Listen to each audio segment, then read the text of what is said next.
As-tu déjà ressenti une fatigue persistante, une dispersion constante? As-tu de nombreux projets que tu peines à terminer? Ne cherche plus, dans cette vidéo, tu vas savoir quels sont les facteurs déclencheurs d'un excès de Vata. Mais quels sont les facteurs déclencheurs d'un excès de Vata? Alors déjà, il faut savoir que Vata augmente naturellement à certaines périodes de la vie. Donc sur une journée, Vata est augmenté chez tout le monde de 2h à 6h du matin et de 14h à 18h.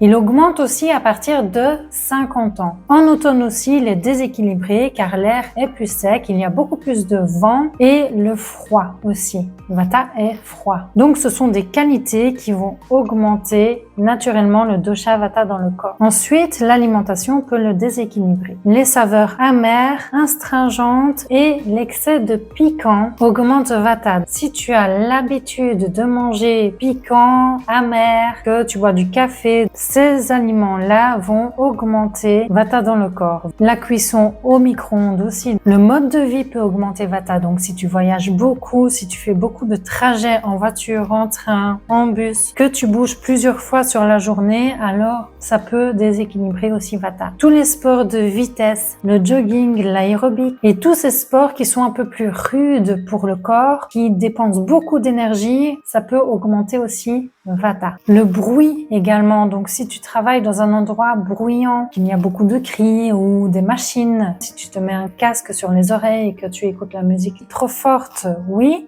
Mais si tu écoutes de la musique trop dure, donc comme le métal, le rap, le hardcore, tout ce genre de musique-là qui sont vraiment dures, ça peut augmenter Vata aussi. Donc tous les écrans, donc la lumière artificielle, déséquilibre aussi Vata. Les mauvaises nouvelles, les conflits, si tu as des soucis qui t'amènent des émotions telles que la peur, l'anxiété, le chagrin, la tristesse ou que tu réprimes tes émotions aussi. Si tu t'endors tard ou veilles la nuit, si tu travailles de nuit également, ou que tu fais un surplus d'activité, un surplus de travail, si tu es en contact avec des courants d'air, de l'air conditionné, tous les changements que tu peux rencontrer dans ta vie, donc l'irrégularité, la dispersion, si tu n'arrives pas à finir une tâche et que tu passes du coq à l'âne, là tu peux dire que tu as un excès de Vata, clairement. L'excès de sexualité aussi. Et si tu retiens tes besoins physiologiques, donc tels que manger, uriner, aller aux toilettes, éternuer. Ça aussi, ça crée un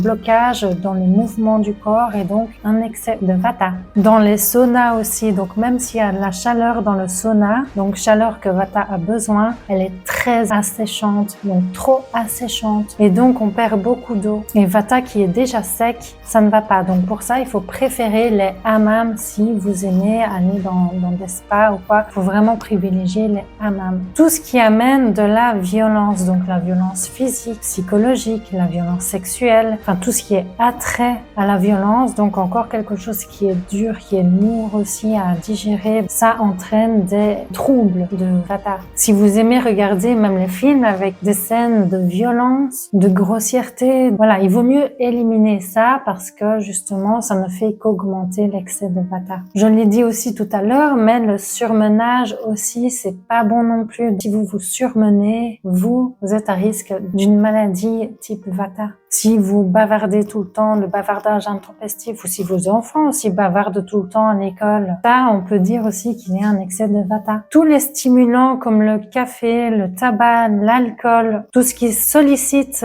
de trop le système nerveux. Si tu prends des repas à des heures irrégulières, que tu sautes des repas, ou pire, que tu jeûnes. Alors je ne dis pas que le jeûne n'est pas bon, non, je dis que le jeûne augmente le dosha Vata dans le corps et donc si tu es en excès de Vata, il vaut mieux ne pas jeûner. Il peut amener des migraines, des faiblesses dans le corps. Tu peux avoir des vertiges aussi. Il faut faire très attention à savoir ce qui est bon ou pas pour toi. Et ce qui est bon pour toi à un moment T n'est peut-être pas bon à un autre moment. Et donc c'est pour ça qu'il faut observer son corps. Alors maintenant, tu connais les signaux d'alarme que ton corps t'envoie en cas de dosha Vata en excès. Tu connais les facteurs déclencheurs et de ce fait, tu peux les diminuer ou les éliminer le temps de ton rééquilibrage. Si tu souhaites en savoir plus plu, je t'invite à regarder ma vidéo sur l'Ayurveda simplifié où je t'explique vraiment tous les principes pour mieux comprendre le fonctionnement de ton corps et de ton mental pour retrouver ainsi ton énergie. Dans les prochaines vidéos, on va voir des conseils alimentaires et d'hygiène de vie que tu peux mettre en place dans ton quotidien. Rejoins-moi pour découvrir les astuces qui vont réveiller ta force intérieure.